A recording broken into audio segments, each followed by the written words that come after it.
সুপ্তি তোরে ডাকে তোর মা, তোর মামার বাড়ি গেল গা। কালকে সুপ্তি মামার বাড়ি যাবো গা, টেনশনে পড়ে গেছে সারা। সারা বলতেছে সুপ্তি মামার বাড়ি যাবো, তাহলে আমি কবে যাবো? তুইও যাবি, চিন্তা করিস না, তোর সময় আইতেছে এইকে।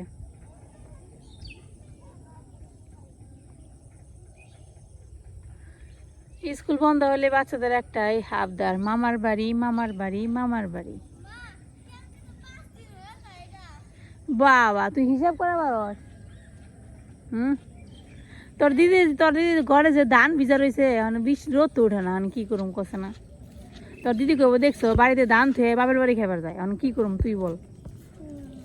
রোদ তো উঠে না, কষে কি করুম? সত্যি তুই কষে, হ্যাঁ তুই জানোস তাহলে আমি কত কুলে না থাকছি ছোটবেলায়। এই জায়গা যখন এই যে সারা যখন বড় মা মারা যায়, মানে আমার দিদিন লাগে বুঝছস, সে যখন মারা যায় তখন তোর বয়স 6 মাস। তোরা কুলনে থাকছি কত আমি, আর তুই কত লম্বা হয়ে গেছিস, পা আমার এত লম্বা, ওর মা অনেক লম্বা, ওর মার মতো হয়েছে, অনেক লম্বা হয়েছে। ও সারার যে খুব একটা বড় না, 1-1.5 বছরের বড় হবে মনে হয়। হাত পা দেখে দেখে অনেক লম্বা। দেখতে পাবে মাছ ধরছে রে। এই দেখেন এই বাড়িটা, দেখে বাড়িটা অনেক সুন্দর। তো দেখেন বাড়ির পিছনে হচ্ছে খোলা বানায় রাখছে। খোলা মানে কি বললে আমি, খোলা হয়তো আপনারা জানেন না। খোলা মানে হচ্ছে কি, অনেকে দুয়ার ছোট থাকে, তো যাদের দুয়ার ছোট থাকে তাদের যদি বাড়ির পেছনে বা সামনে জায়গা থাকে, সেই জায়গাটাকে এরকম দুয়ারের মতো করে বানিয়ে রাখে। এখানে হচ্ছে ধান নেওয়ার জন্য রাখে, ধান আর সরিষা নেওয়ার জন্য রাখে। আর দেখেন উপরে একটা আম গাছ। এটা কোন আম গাছ গো? এটা তুমি বলছিলে হে আম গাছ না? এই আম গাছের জাতটা জানেন কি? আম গাছটা ঢাকাই আম গাছ। এই আম গাছটা হচ্ছে সারা বাবা হচ্ছে আমাদের আগে সেমবির বাসা ছিল, ওইখানে একটা বিরাট বড় আম গাছ ছিল, যেটা মা লাগাইছিল, আমার শাশুড়ি মা আর কি। তো ওইখানের আম গাছটা এত ভালো ছিল, তো এখানে আম খেয়ে সারার বাবা হচ্ছে ওইখান থেকে আটি এনে আমাদের বর্দা এনে লাগাইছিল। কিন্তু সেই আম গাছটা ঘর দেওয়ার কারণে কি নিয়ে ভাঙন লাগছিল গো, কোনো কারণে সেই আম গাছটা কি মানে ওখান থেকে সরানো দরকার ছিল। তো সরানোর সময় এনাদেরকে দিয়েছিল, এনারা আবার এখানে লাগাইছিল। দেখেন এই আম গাছটা এখন কত বড় হয়েছে আর কত আম ধরছে। তবে অরিজিনাল যে গাছটা ছিল ওই গাছের আম নাকি আরও বড় বড় ছিল, অনেক বড় বড় ছিল, অনেক মিষ্টি ছিল। কিন্তু এই আমটা তো আমরা খাই নাই, আমি তো খাই নাই, আমি জানি না কীরকম। এই জায়গাটা সুন্দর না বল? অনেক সুন্দর এই জায়গাটা, সুন্দর সেটা বলছি আমি। এই জায়গাটা সুন্দর, বাড়ির পিছনে মাটি ফালে এখানে একটা খোলা বানিয়ে রাখছে ধান নেওয়ার জন্য। তারপরে হচ্ছে এই খোলার মধ্যে দেখেন একটা আম গাছ। কি আম খাইতে কেমন রে? ভালো না? মিষ্টি না? ভালো তাই? তো গাছের আম তো অনেক আম ধরে রয়েছে রে। হ্যাঁ দেখেন আমের অবস্থা, দেখেন গাছ ভর্তি আম ধরে রয়েছে, অনেক সুন্দর। তো দেখেন ওই যে গাছের মোটরসাইকেল দেখতে পাচ্ছেন, ওটা হচ্ছে আমাদের গ্রামের রাস্তা, মানে রোড আর কি। তো এই রোড থেকে সব জায়গায় যাওয়া যায়, মির্জাপুর বলেন, মানে বাজার আশেপাশে যা আছে ওই রাস্তা দিয়ে যাইতে হয়। পরে এই সমস্ত জায়গা সব ডুবে যাবে জলে, কিন্তু এই জায়গাটা অনেক সুন্দর। দূর থেকে দেখলাম তো মনে হলো যে যাই একটু ঘুরে আসি, আপনাদের একটু দেখাই, আপনারা তো পছন্দ করেন গ্রামের রাস্তা বাড়ি ঘর সব কিছু, তাই আসলাম। আমার মোবাইলের ক্যামেরাটার প্রবলেম হয়ে গেছে, মোবাইলটায় ফোকাস পায় না, শুধু ঝাপসা হয়ে যায়। এই খোলাটা কত সুন্দর, অনেক সুন্দর না? এখানে ধান নাই, তারপরে সরিষা নাই, মানে শস্য জাতীয় যে সমস্ত কাজকর্ম আছে ওনারা এখানে করে, বেশ সুন্দর।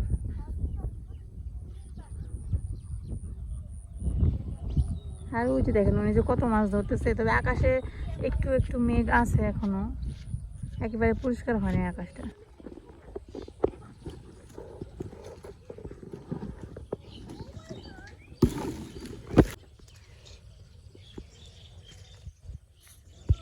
একটা আম টেস্ট করে দেখুন গো, একবারে কাঁচা। আমি ভাবছি আধা পাকা, ও আধা পাকা হইতে পারে, কিন্তু ধোয়ার জল পাবো কোনে, জলের যে অবস্থা, পচা জল। আমার মোবাইল তো ফোকাস নেই না গো।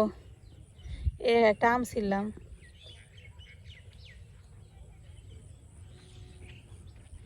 এই যে দেখেন এটা হচ্ছে লাউয়ের বস। লাউয়ের বস মানে কি, এটা থেকে লাউয়ের বীজ বের করবে, তারপরে লাউ গাছ লাগাবে আবার। তারপর হচ্ছে ওই যে এটা হচ্ছে কুমড়োর বস, নাকি লাউয়ের বসই ঠিক বোঝা যাইতেছে না সাইজ দেখে। এগুলো হচ্ছে মানে একদম পিওর গ্রামীণ জীবন আর কি, ওনারা যে জীবনটা কাটায় একদম পিওর গ্রামীণ জীবন। পাশে লাউয়ের জাংলা, তারপরে ধান নেওয়ার জন্য খোলা, গ্রামের বাড়ি, সামনে আম গাছ, আম ভর্তি আম গাছ, সব মিলে মনে করেন যে একদম পিওর গ্রামের পরিবেশ যেটাকে বলে আর কি। দেখেন আমার মেয়ের অবস্থা, দেখেন কি দেখে যে কি করব বুঝতে পারতেছেন না, এত খুশি, তাই না সারা?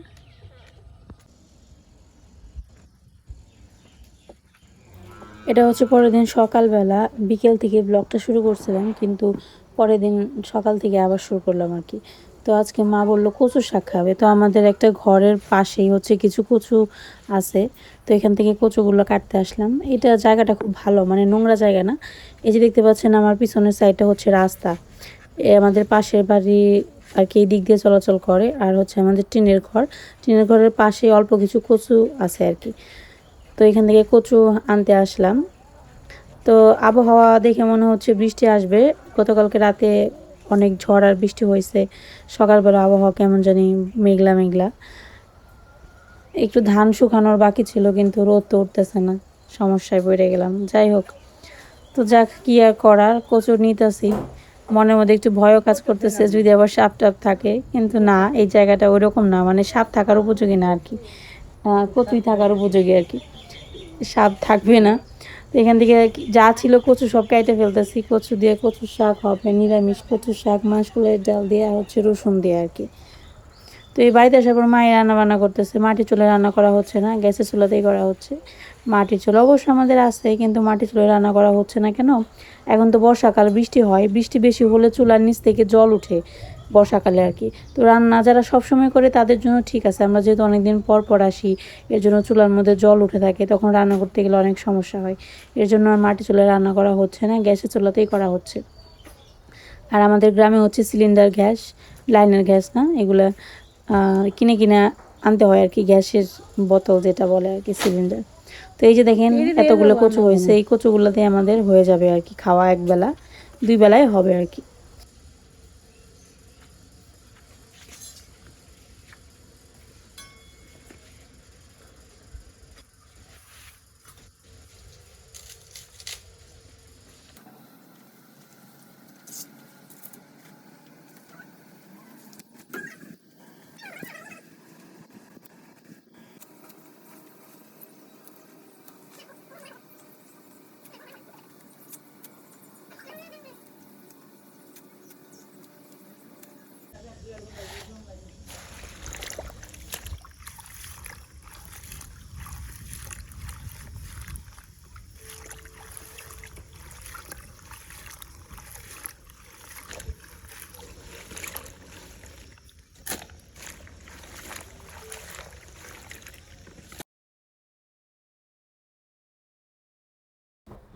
কচু কাটা হয়ে গেছে, এখন কচু ধুইতে আসলাম, বালতিতে জল নিছি বেশি করে, একদম কাইটাই ধুইতেছি, আস্তে ধুইতাম, কিন্তু আস্তে কচু হচ্ছে লম্বা লম্বা সাইজ, তো বেশি লম্বা লম্বা সাইজ হলে ধুইতে সমস্যা হয়, এর জন্য কাইটা ধুইতে সুবিধা হয়। তো এর জন্য প্রথমে কাইটা নিয়েছি, তারপরে ধুইতেছি। হাত চুলকাবে জানি, এটা বইনা কচু বইলে কথা, বইনা কচু বলতে কি বোঝায়, যেগুলো হচ্ছে চাষের কচু না, এমনি এমনি হয়, এই কচুগুলো খাইতে বেশি টেস্ট, কিন্তু রান্না করাটা কঠিন, মানে কাটা ধোয়া কষ্ট, হাত অনেক চুলকায়, এই আর কি। তো এই তো রান্না বান্নার জোগাড় যন্ত্র হয়ে গেছে, আজকে রান্না হবে ডিমের তরকারি, তারপর হচ্ছে চিচিঙ্গা ভাজা, আর হচ্ছে কচুর শাক। তো এইদিকে রান্না বান্না শুরু করতেছে মা। তো প্রথমে ডিমগুলো ভেজে নিতে হবে, হলুদ মরিচ লবণ দিয়ে ডিম ভাজে তারপর হচ্ছে তরকারি রান্না করতে হবে। তো সবসময় তো আমার ব্লগে আমার রেসিপি দেখেন, এখন কয়েকদিন যাবত আমার শাশুড়ি মা রান্না করতেছে, ওনার হাতের সেই আগের রান্নার রেসিপিগুলো আপনারা দেখতে পাবেন। আপনারা অনেকেই পছন্দ করেন, অনেক দিন ধরে দেখেন না ওনার হাতের রান্না, তো এখন দেখতে পাবেন, এখন যেহেতু বাড়িতে উনি রান্না করতেছে, এই সুযোগে আপনাদেরও একটু রান্না দেখা হবে। তো দুই পাশে দুইটা কড়াই বসিয়ে দিছে, প্রথমে হচ্ছে ডিম ভাজি করবে, তারপর হচ্ছে ডিমের ঝোল রান্না করবে।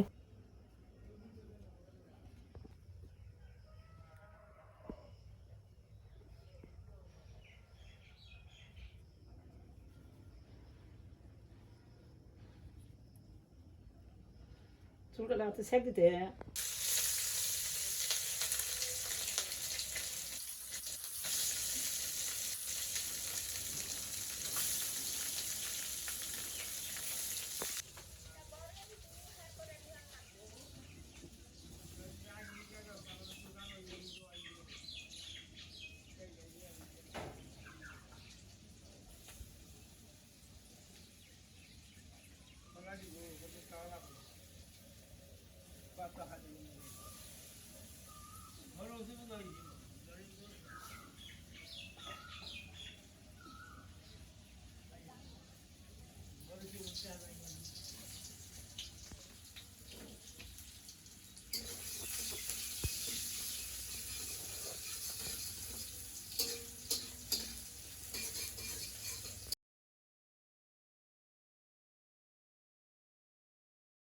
এখানে ডিম ভাজা শেষ, এখন রান্না করা হবে ডিমের তরকারি। আলু সিদ্ধ করা হয়েছে, ডিম সিদ্ধ আলু সিদ্ধ দুইটা সিদ্ধ করে তারপর হচ্ছে ডিমের ঝোল রান্না করা হবে। তার বিশেষ চুলাতে করা হচ্ছে চিচিঙ্গা ভাজি। ওই দিন যে সারা বাবা বাজারে গিয়েছিল, বাজার থেকে চিচিঙ্গা এনেছিল 30 টাকার, তো ওইটা দিয়ে আজকে রান্না করা হচ্ছে। আর এদিকে এখন দেওয়া হলো জিরে ফোড়ন আর হচ্ছে রাঁধুনি ফোড়ন।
হলুদ মরিচ বেশি হয় আমার।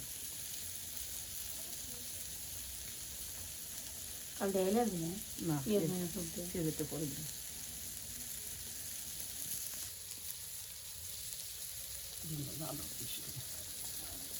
দেখেন আবার কেমন ঝড় বৃষ্টি আসবো, আবার আকাশ পুরো কালো হয়ে গেছে। শান যা দুই যা, আমি নিয়ে এরা বালতি নিয়ে যা, দাঁড়িয়ে থাক আম পড়বো। আবার বৃষ্টি আসতেছে আজকে সকাল দিকে, গতকালকে রাতের বেলা ঝড় হয়েছে, আবার সকালবেলা হালকা হালকা একটু রোদ উঠছিল, কিন্তু আবার দেখেন আকাশের অবস্থা আবার পুরো কালো হয়ে গেছে মেঘে, একদম পুরো আকাশ ভর্তি, আবার বৃষ্টি আবার ঝড় বাতাস সব শুরু হবে। এখন তো বর্ষার সিজন, এখন বৃষ্টি আর ঝড় হবে। ইন্ডিয়াতে নাকি প্রচুর গরম, ইন্ডিয়ার যে আমার ভিডিও দেখে ভাই, আমরা গরমে সহ্য করতে পারতেছি না, তোমার ওখানে কত সুন্দর বাতাস আর ঝড় বৃষ্টি হয়ে গেছে। ঈশান আম পড়ছে পরে নেয়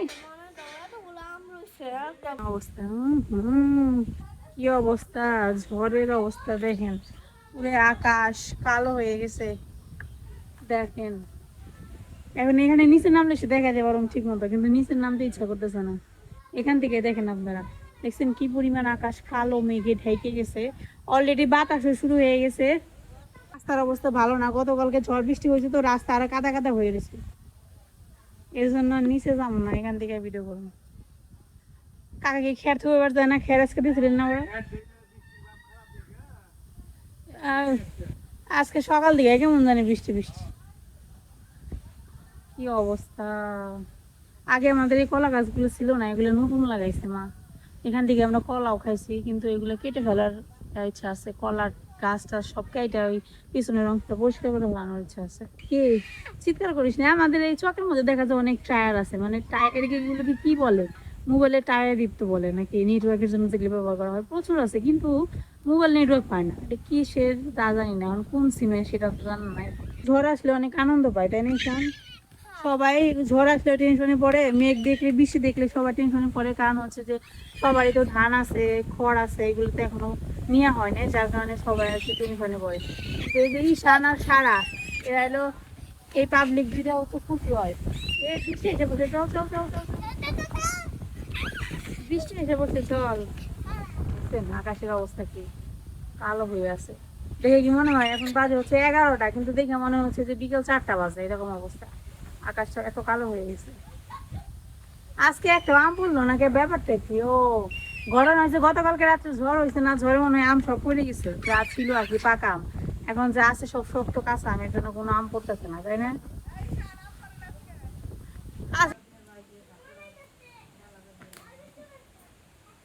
আবার ধুয়ে আপনি পরিষ্কার ধুয়ে নোংরা করে দিয়ে দেবো।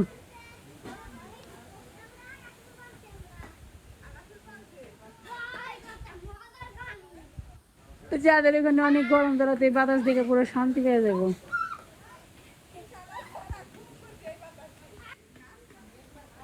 মা রান্না শেষ হয়ে গেছে, একবার অন্ধকার ঘর।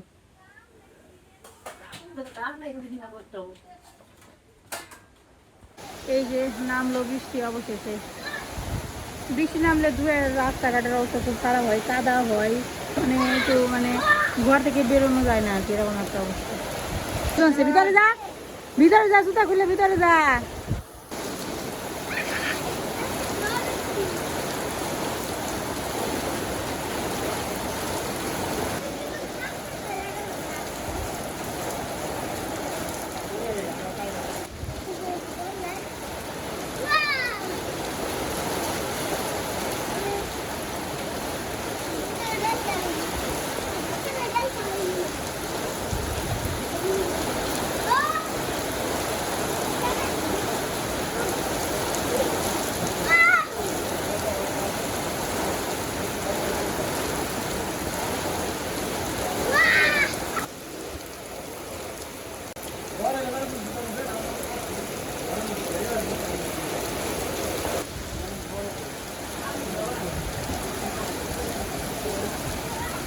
ঝড় বৃষ্টির সিজনে এই বলছি,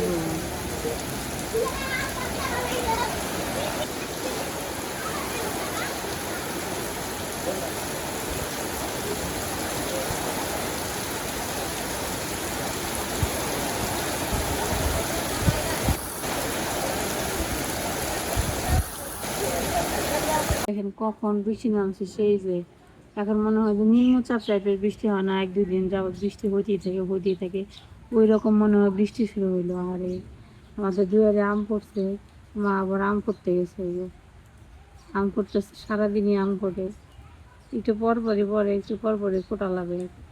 দেখেন বৃষ্টির অবস্থা, আজকে সারাদিনই মনে হয় বৃষ্টি থাকবে, সেই লেভেলের বৃষ্টি নামছে, মানে সারাদিন থাকার মতো বৃষ্টি হয় না, সেই রকম বৃষ্টি নামছে।